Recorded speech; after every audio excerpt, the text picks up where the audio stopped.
Greetings. Today we're going to have a little comparison of two facial capture applications that you can use for your DAZ Genesis characters.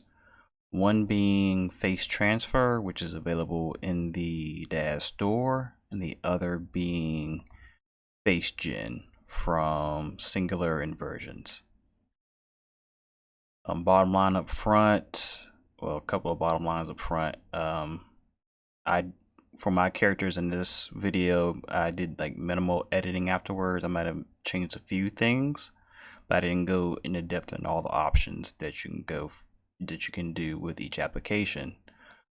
I will say that when I got face transfer, which you can see I did a tutorial video on that a couple of years ago if you want to check that out, I also recommend that you use face transfer shapes for Genesis 8, also available in the DAZ store. The reason being is that while Facegen you can use a front picture and side profile pictures, you cannot do so in face transfer. So you only use that one front photo, portrait photo, and the resulting shape of the face can be kind of flat or distorted, and even though it tries to compensate for that, you need something else to help out to give a better shape to the face all around. So this add-on can also help with that for face transfer.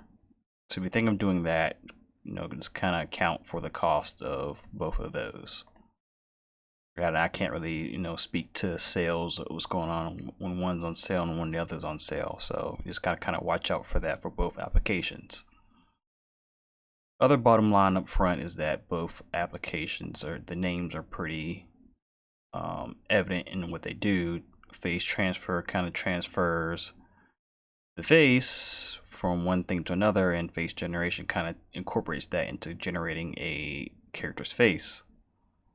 And we'll see what I'm talking about in a few moments. So here we have two characters generate with the same set of pictures, more or less.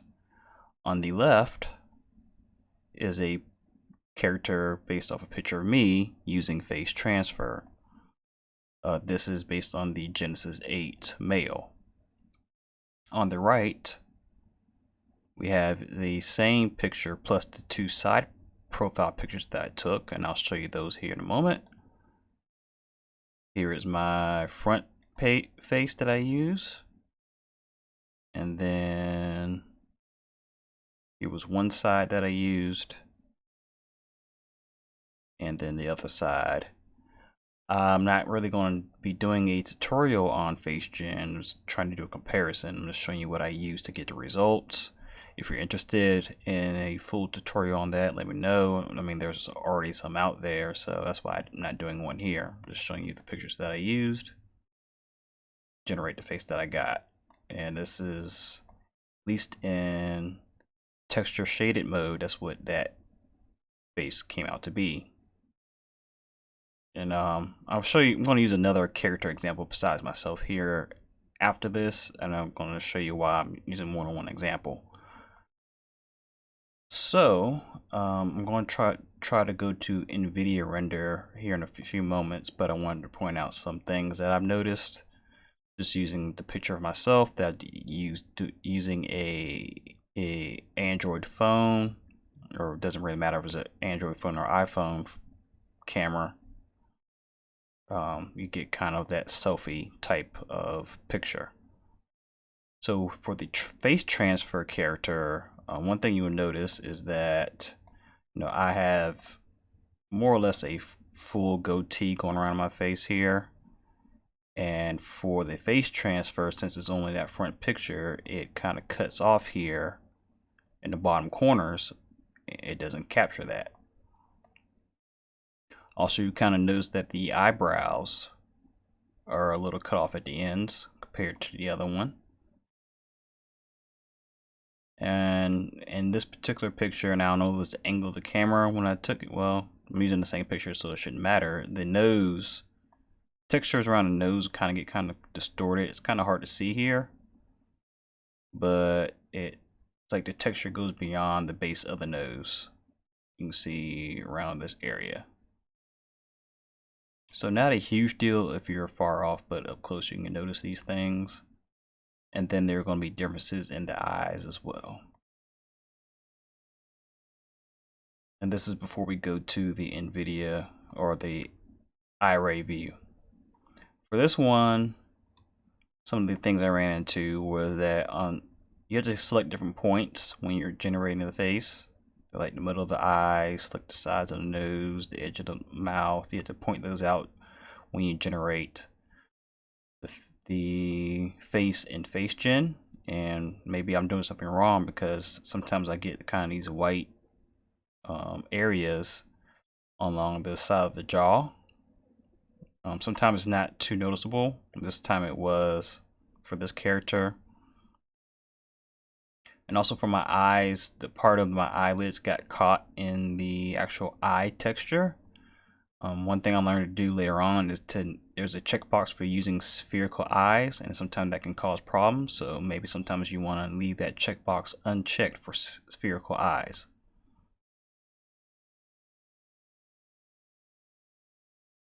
So I'm going to go to NVIDIA iRay.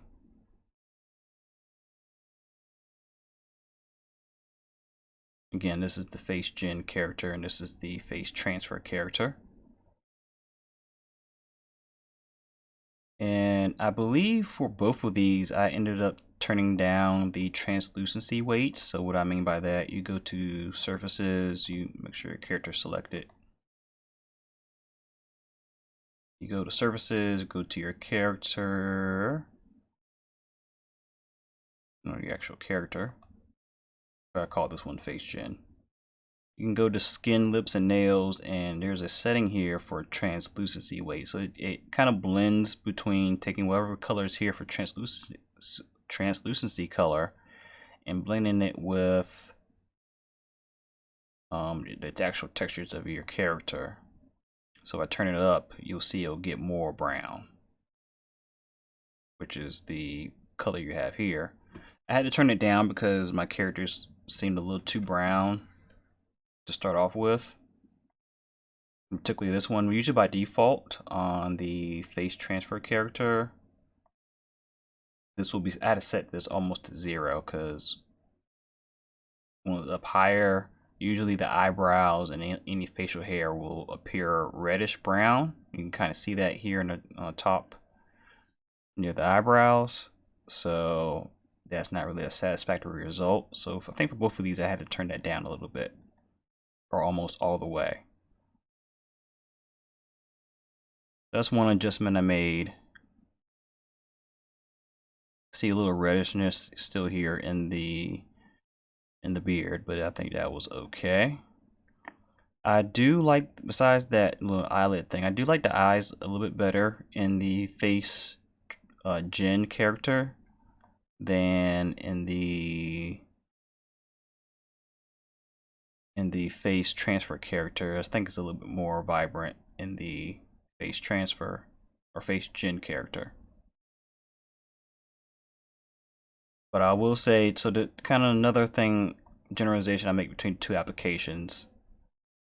The face transfer character is kind of like you're taking, you know, if you're, I hate to say the phrase, you know, taking the face off, like the movie Face Off. You're taking the face off of something and you're just, you know, kind of planting it onto or molding onto a existing character.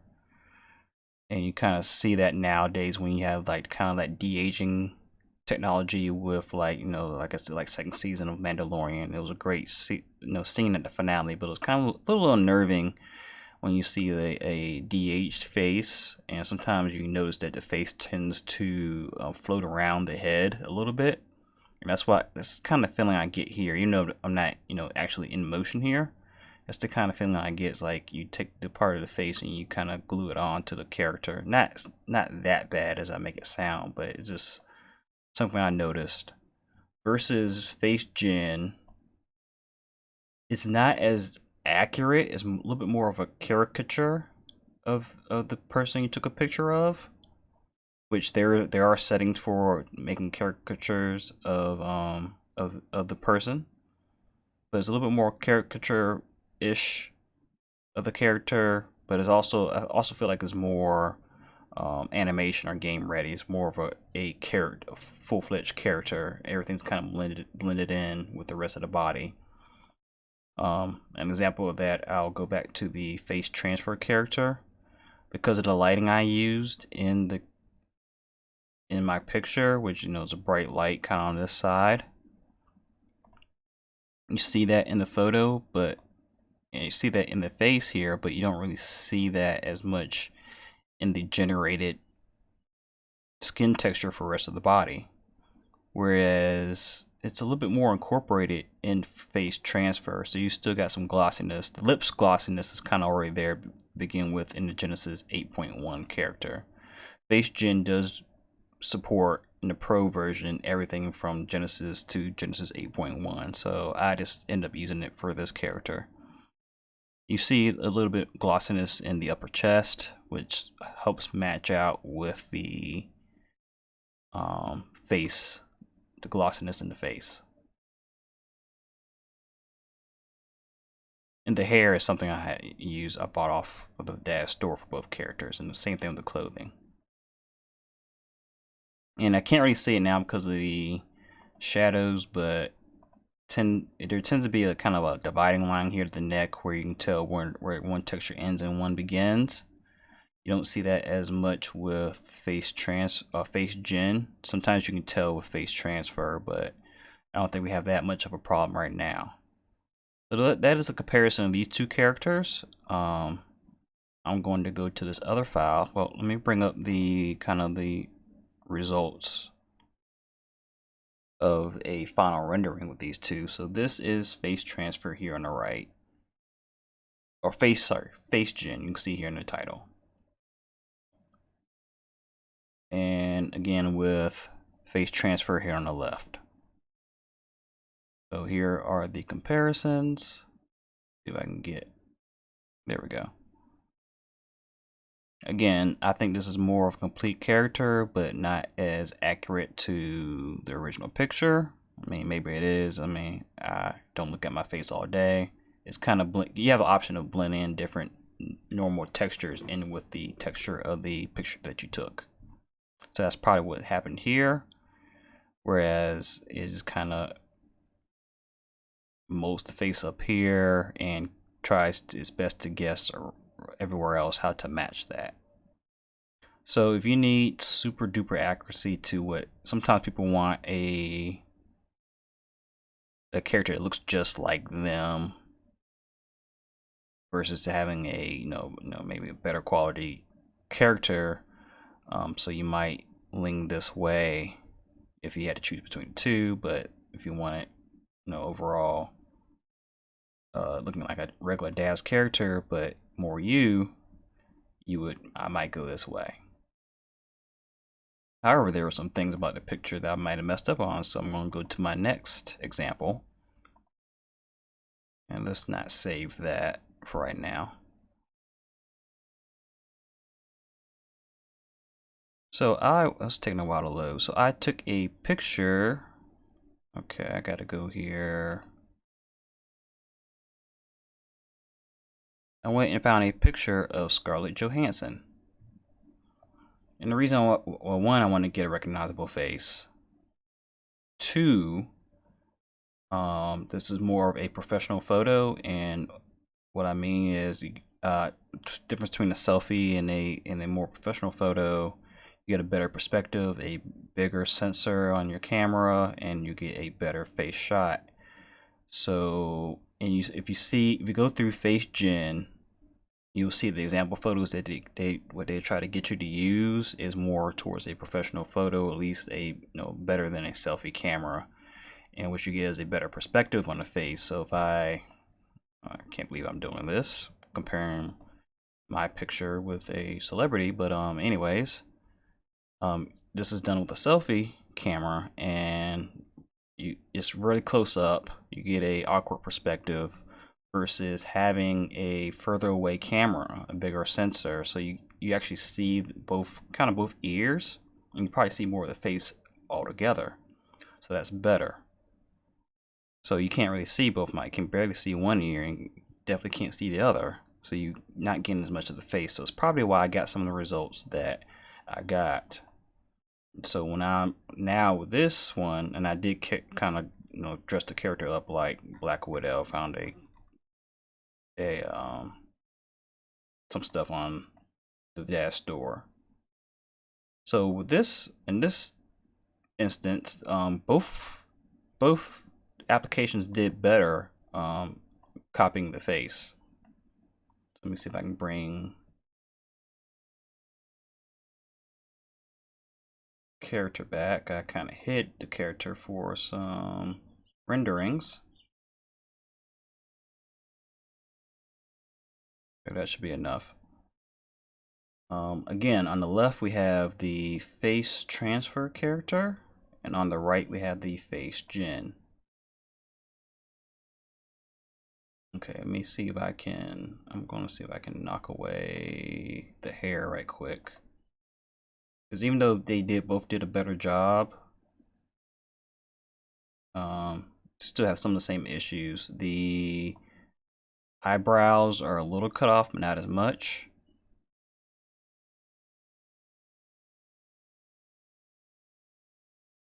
The nose is a little bit better. Okay, can I bring that back? That's okay. The nose is a little bit better than in mine, but the nose shapes are vastly different in these two characters. So this transfer lips are different, and definitely the eyes is more. For some reason, it came out with almost plain blue eyes in face transfer, and then Facegen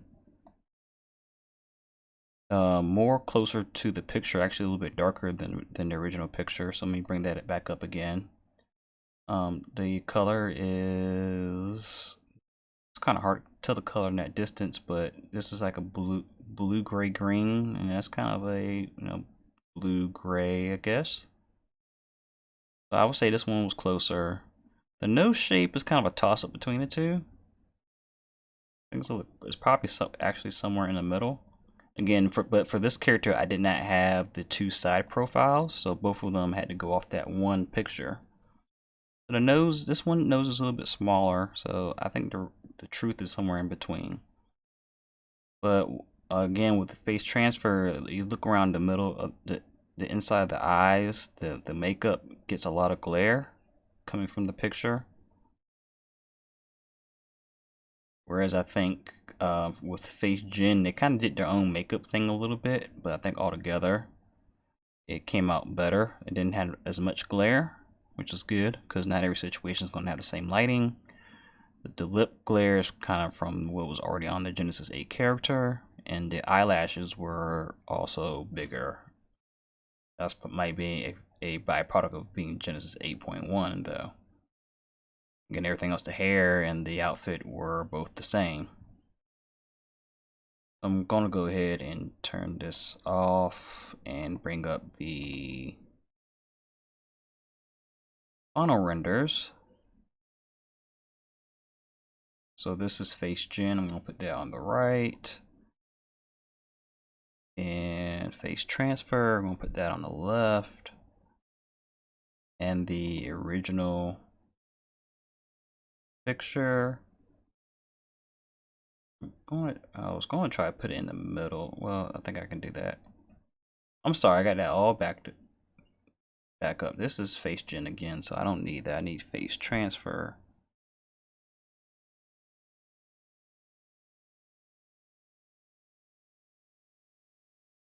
And what I can try to do, if I can give it some space, not a lot of space to work with, but here's some.